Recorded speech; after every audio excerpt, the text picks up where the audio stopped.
अस्सलाम वालेकुम नाज़रीन, मैं वागद सैर, आप देख रहे हैं मेरा यूट्यूब चैनल। नाज़रीन, आज सबसे अहम खबर ये है कि महकमा एंटी करप्शन जो है उसके हुकाम आज उस्मान बुज़दार को पकड़ने के लिए, गिरफ़्तार करने के लिए लाहौर पहुँच गए हैं। उस्मान बुज़दार के बारे में कहा जा रहा है कि वो पंजाब यूनिवर्सिटी के एग्जेक्टिव क्लब में छुपे हुए हैं और छुपाने वाले वाइस चांसलर साबक डॉक्टर नियाज़ अख्तर जो हैं वो उनके दोस्त हैं। उन्होंने उनको जो है वो एग्जेक्टिव क्लब में रहने के लिए जो है जगह अलाट करवाई हुई है। ये ज़राए कह रहे हैं। सूरत हाल ये है कि पूरी खबर ये है कि डेरा गाजी खां में सरकारी ज़मीन पर कब्जे का केस है 12/23 और डीजी खां एंटी करप्शन डिपार्टमेंट के बकौल एक तो उस्मान बुज़दार साहब ने यहाँ सरकारी अराजी पर कब्जा किया हुआ है, दूसरा यहाँ एक बस स्टैंड बनाया है, उसका केस भी उस्मान बुज़दार के ऊपर चल रहा है। ये दो केसेस हैं। उस्मान बुज़दार साहब आज नैब लाहौर में पेश हुए थे अपने मुकदमात के सिलसिले में और पिछले कुछ रोज से ये बताया जा रहा है कि वो पंजाब यूनिवर्सिटी में देखे जा रहे हैं। पहले कहा जा रहा था कि पंजाब यूनिवर्सिटी के हॉस्टल में मुकीम है और अब जो अंदरूनी ज़राए की खबरें आ रही हैं वो है कि पंजाब यूनिवर्सिटी का जो एग्जेक्टिव क्लब है उसके गेस्ट हाउस में उनको ठहराया गया है और उसमें जो मेन नाम मीडिया पे लिया जा रहा है वो डॉक्टर नियाज़ अख्तर साहब का लिया जा रहा है, जो साबिक वाइस चांसलर रहे हैं पंजाब यूनिवर्सिटी के और आजकल मेरा ख्याल से कायद-ए-आज़म यूनिवर्सिटी के वाइस चांसलर हैं। सूरत हाल ये है कि डेरा गाजी खां में सरकारी जमीन पर कब्जे का केस है और कुछ देर पहले जब नैब में पेश हुए तो उसके बाद जो है वो वापस जो है वो पंजाब यूनिवर्सिटी में गए और वहां पर जो है वो उन पर जो है वो मुकदमात चले हुए हैं। आज से कुछ अर्सा पहले, तकरीबन 1 महीना पहले, एक और खबर लीक हुई थी कि उस्मान बुज़दार साहब ने 80 से 85 अरब रुपए की इन्वेस्टमेंट की है दुबई के अंदर और ये इन्वेस्टमेंट तूर बुज़दार के नाम से की गई है और इस इन्वेस्टमेंट में ये जितनी भी रकम गई है ये सारी स्टेट बैंक के जरिए भेजी गई है। ये कुछ दिन पहले का जो है वो केस है, कुछ दिन पहले की जो है ये खबर है कि उस्मान बुज़दार साहब ने दुबई में भी अपने कुछ असासे बनाए हैं। नाज़रीन, आपको पता है कि उस्मान बुज़दार के मामले में जब वो वज़ारत आला पर कायम थे, मौजूद थे, उन पर कई खबरें उस वक्त गर्दिश करती रही। खास करके फरा गोगी का किरदार बड़ा जेर गर्दिश रहा, जेर बहस रहा।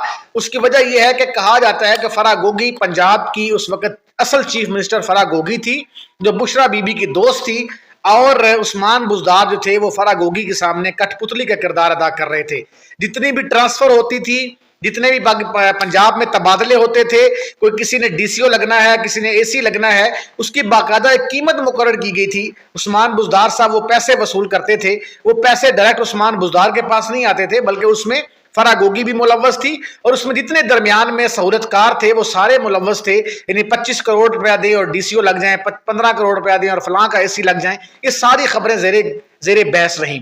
फिर जब चौधरी सरवर जो गवर्नर पंजाब थे मुस्लिम लीग नून से आए थे पीटीआई में, जब उनको निकाला गया या उनसे इस्तीफा तलब किया गया तो उन्होंने एक प्रेस कॉन्फ्रेंस की थी, आपको याद होगा।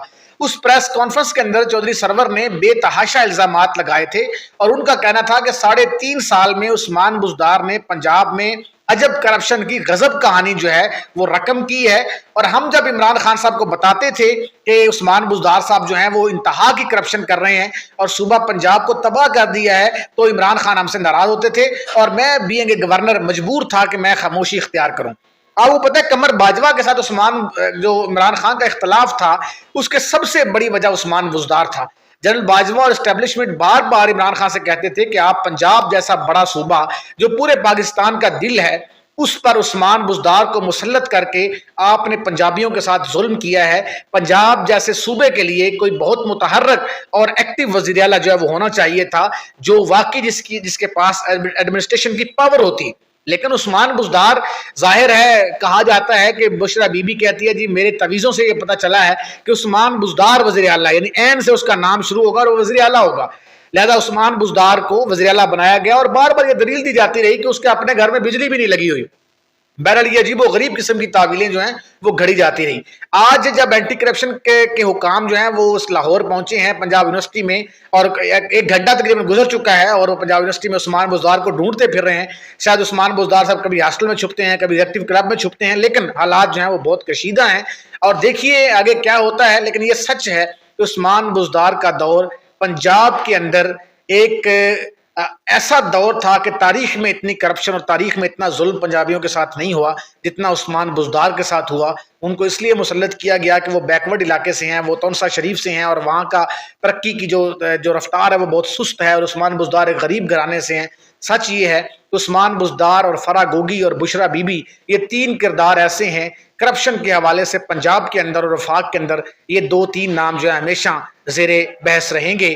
اگرچہ علیم خان پنجاب کے اندر چیف منسٹر کا بڑا مضبوط امیدوار تھا، اگرچہ شاہ محمود قریشی ہمارے پاس بہترین امیدوار تھے، اور کئی اہم لوگ تھے جو پنجاب میں وزارت اعلیٰ کے لیے امیدوار بھی تھے اور خواہش مند بھی تھے، لیکن نہ جانے عمران خان کو کیا سوچی کہ انہوں نے ایک نااہل آدمی کو پنجاب پر مسلط کیا۔ اور یہ جو 80 ارب کی کرپشن کی میں نے بات کی جو دبئی کے اندر بزدار صاحب نے کیے ہیں، اساسے انویسٹمنٹ کی ہے، اگر اس پر تحقیق ہو تو میرے خیال سے مزید کئی کہانیاں جو ہیں کرپشن کے سامنے آئیں گی۔ بہرحال ابھی مقدمات چل رہے ہیں، اس لیے ہم عثمان بزدار صاحب کو مجرم نہیں کہہ رہے، ملزم کہہ رہے ہیں۔ ظاہر ہے ابھی الزامات لگے ہیں، مقدمات چل رہے ہیں، دیکھتے ہیں آگے ہوتا ہے کیا۔ آپ تمام دوست چینل سے جڑے رہیے، بہت شکریہ۔